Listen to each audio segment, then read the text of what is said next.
vote on that, and then if the amendment passes, the main motion as amendment goes forward for a vote. If it fails, then the main motion without the amendment goes on. Okay, so do any commissioners wish to make comments on the motion before us, which is the amending motion? As the author of the original motion where the amendment is seeking to amend onto, do I have the ability to motion to table to say we're not going to take that up? Not in this case, Commissioner, and the reason why is that under Robert's rules, any motion to postpone either to a certain time or indefinitely cannot be made for a subsidiary motion, an amendment in this case, and you can make that motion for the main motion only to postpone. Gotcha. Okay. Any other comments on, and I mean, right now, I guess anybody can make any comments they want, but what we're talking about at the moment is the amending motion. Yes. I have a comment. Judge, commissioners, and members of the public, before this court votes today, I must speak plainly about what is broken in this process and why it matters. Redistricting shapes the voice of the people. It defines who has a seat at the table. That is why it must be done with integrity, transparency, and true public participation. None of that has happened here. This process was launched without new data. It was done without community demand. It was done without public dialogue. A contract was signed behind closed doors with a national organization known for voter suppression. Maps were drawn in secret by consultants who never came before this court to explain their work. Public hearings were held only after maps were drawn, and no one in this court or on this team ever explained the criteria to make those maps. No impact analysis was shared with the public, and when communities showed up in numbers, they were met with silence. That is not process. That is not democracy. What is the harm of a broken process? It is that entire communities were left out of decisions that will shape their representation for the next decade. It is that trusted voices in neighborhoods like Como, Stop 6 in Meadowbrook, were denied the chance to be heard. It is that elected leaders were denied the opportunity to even speak to the people drawing these maps. A process done in the dark always casts a long shadow. And this one will cast a shadow on the legitimacy of these maps in this vote. If this court adopts any of these maps today, it will do so knowing that the process failed the test of fairness. It will do so knowing that the community did not consent to this. And it will do so knowing that what was done in the shadows will not stay in the shadows for long. I will not support this process. I will not endorse this harm to our community. And I will not be silent about what this vote represents. We must do better. Tarrant County deserves better. And the people of Tarrant County deserve better. Thank you. Thank you. Any other comments from the commissioners? Yes. So this is a monumental day in Tarrant County history. Over 200 speakers came today to be heard on the topic of redistricting. It speaks to the strong desire of our constituents to be heard and the necessity of it. Voting is our voice. It is the people expressing their will, their right. Voters should choose their elected officials, as you've heard today, not the elected officials choosing their voters. Slowly, this truth is fading before our very eyes, along with the purity of the right to vote. History will not applaud us if we choose any other map than the current map. These truths are made self-evident is the opening line of the Declaration of Independence, but truths are not at work today. We are engaged in an unusual mid-decade redistricting process. Didn't say it was illegal, I said it was unusual. something that typically occurs only after the decennial U.S. Census every 10 years, using updated population data. Yet here we are, attempting to redraw our precinct lines based on data that is 5 years old. As I've said before, it just doesn't make sense to redraw boundaries with 2020 census data. This process began in April with a 3-2 party line vote over the objections of myself and Commissioner Miles. The stated reason for this sudden push has been to rebalance precincts by population. Yet the previous Commissioners Court, after the 2020 census, found our precincts to be balanced within a 2% deviation, well within the 10% legal limit. This raises a fundamental question. Why the urgency now? Public Legal Interest Foundation was selected and is being paid with taxpayers' money, but they are not working for taxpayers. They've made that abundantly clear. While making $450 an hour, they have refused to conduct briefings, refused to show up here to hearings, and refused to answer questions. Now, I am not taking my questions today for this Virginia-based firm back behind closed doors. They're going to bring their butts out here and stand at that podium and answer my questions. I have questions. I'm an elected official. This body has hired them to do the work for us. And they're going to come out here and answer these questions. And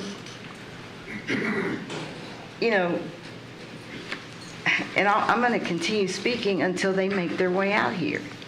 I'm not sure who is telling them not to come, probably Judge O'Hare, but they need to come out here. They have got to answer to the taxpayers who are paying this bill, and they're going to answer to me out here in public. It's ridiculous.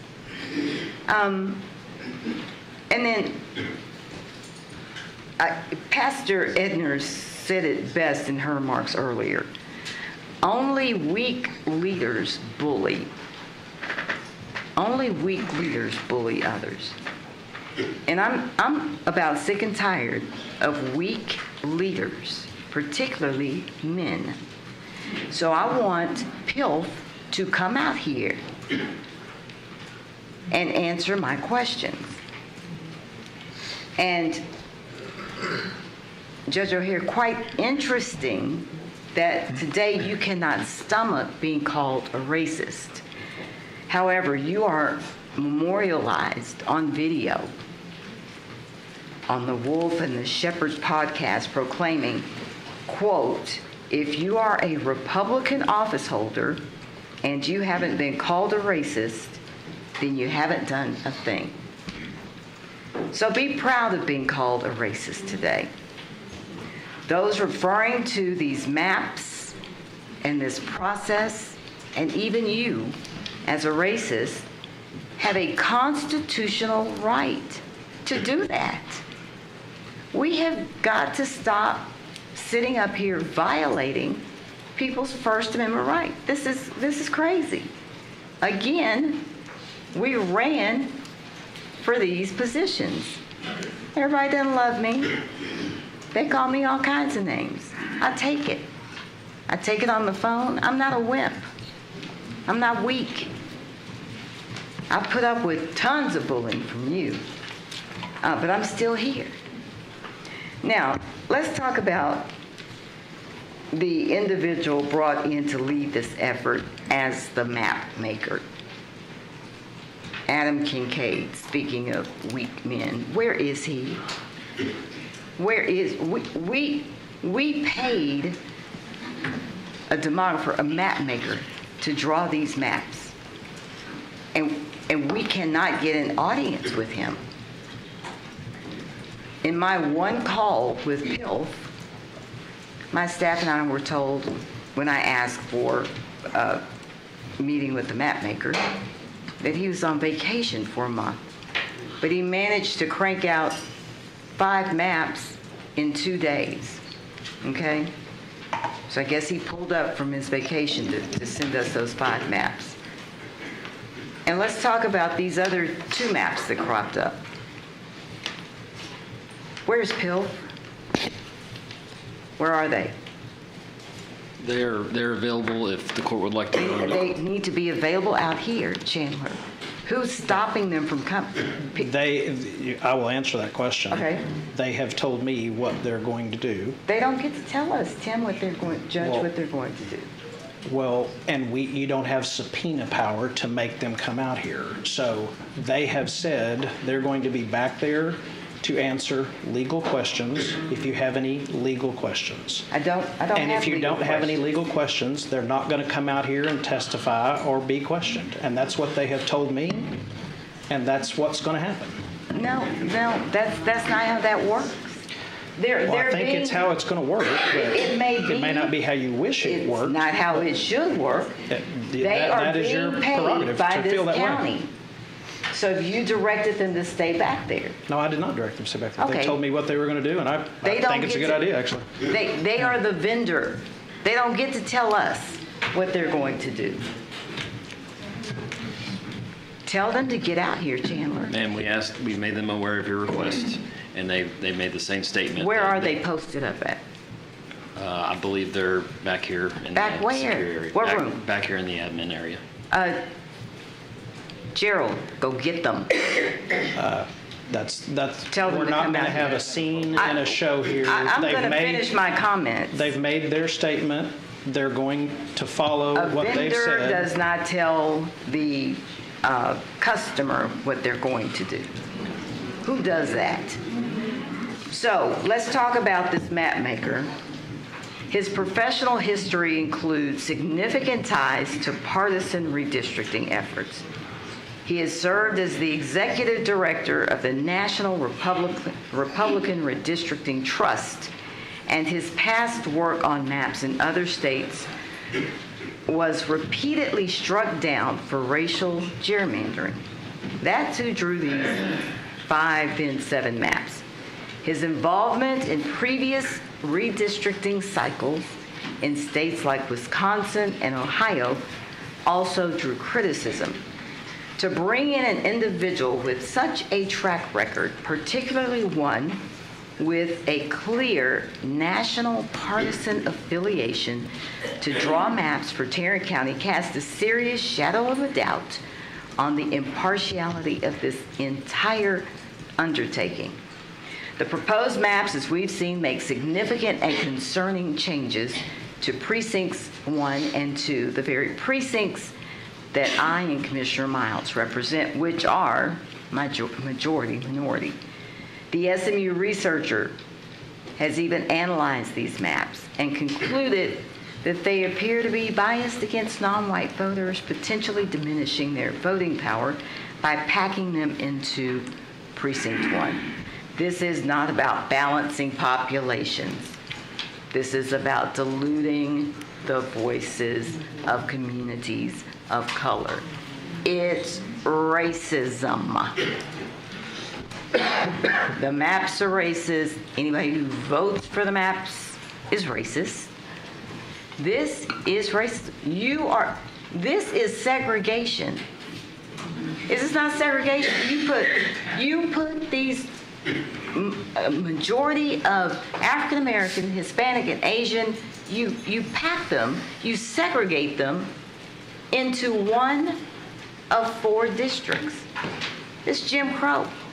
This Jim Crow. This is Make America Great Again, but not in D.C., in Tarrant County. Y'all understand? This is racism. And you can speak back to me when I ask you a question without getting tossed. So let's be clear.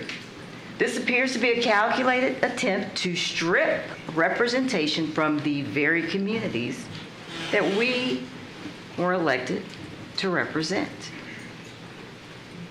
Y'all talk about transparent. It's not. It's not how a transparent or democratic process should operate. 10, then 8, then there were 8 Tarrant County mayors, including those from Fort Worth, Arlington, and Grand Prairie, have also expressed their opposition, citing concerns about the timing, the outdated census data, and potential violations of the United States Voting Rights Act. City councils in Fort Worth, Arlington, Grand Prairie, Mansfield have passed resolutions opposing this process. The legitimacy of this process is deeply in question. The people of Tarrant County, particularly the voters of Precinct 2, deserve to choose their commissioner and not have that choice taken from them through racial gerrymandering. And when you look at these maps,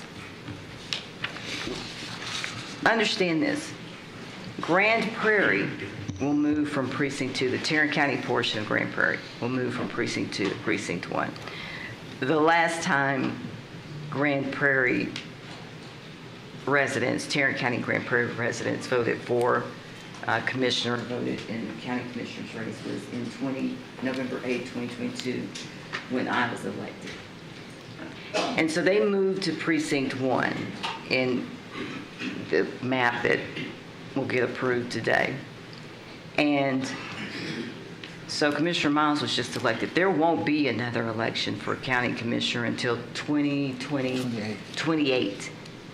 So those residents in Grand Prairie won't get, they have to wait six years to vote on their county, for a county commissioner again. Where's the data? Where's this guy at? So where are these people at, Chandler? Or, I'm sorry, Gerald, what'd they tell you, sir? They said they don't know, they're not in the administrator's office, and they don't know their whereabouts. Okay. They ran. We're paying these people. Did y'all hear me? Say yes. Any calls to have the crowd speak out, I will have, as the presiding officer, I will have the crowd removed. So I will ask you respectfully not to do that again. If you do it again, I'll have the entire crowd vacate the room. Okay.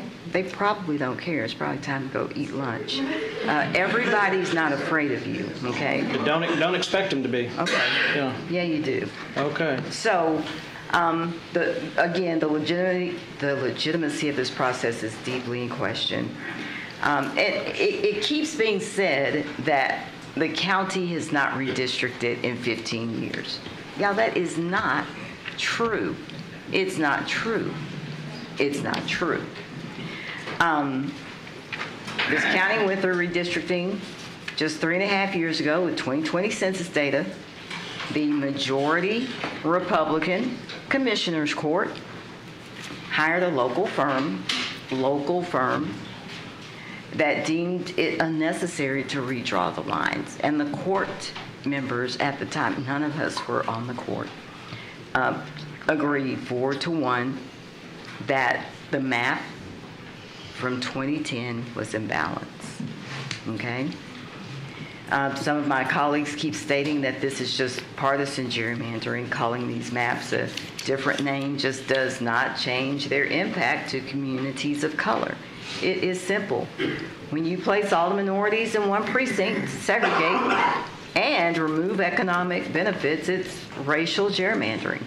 Switching the label does not make it safe to drink. And let's be clear. This county was established in 1849. It's always been Republican.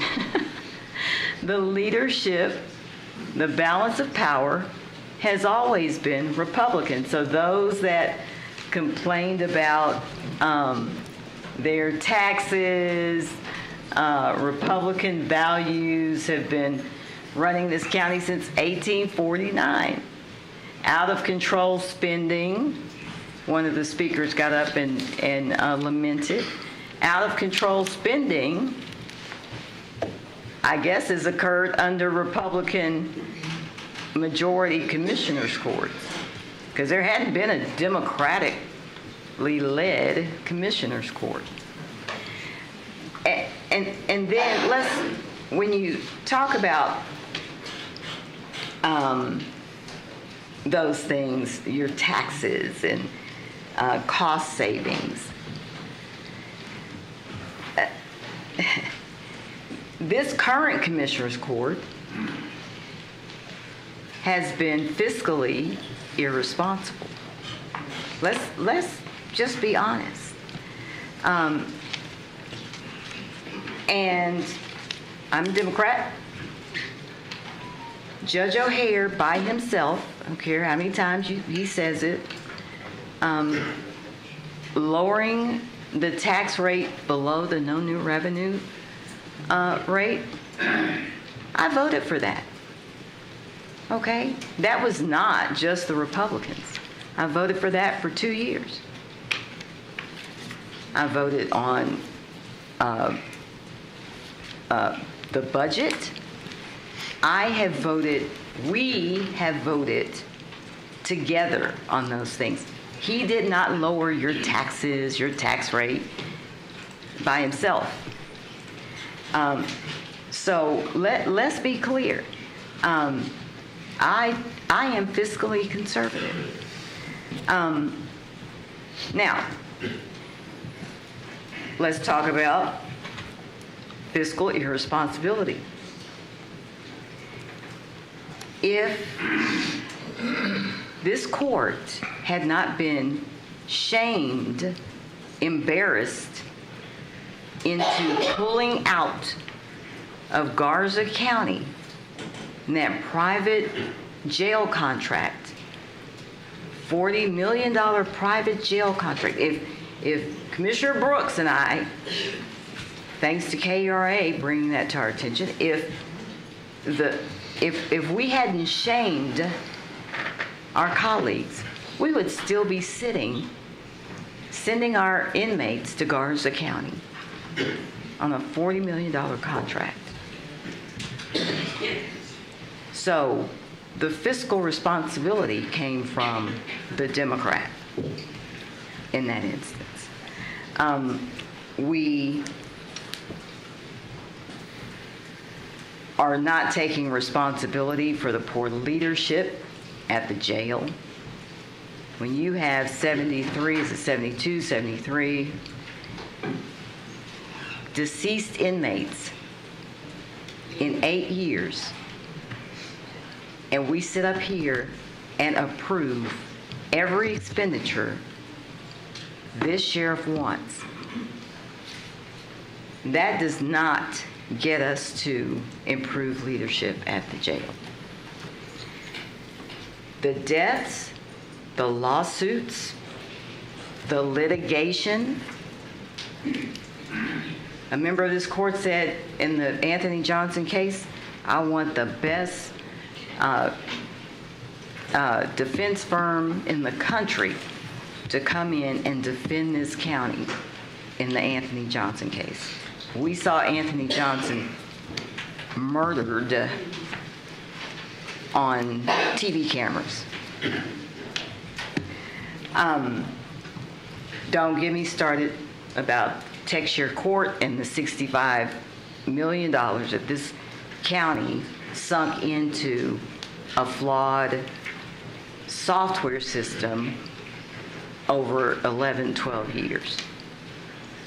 I can't get support from the conservatives on that, and we move forward with TechShare, implementing a flawed software.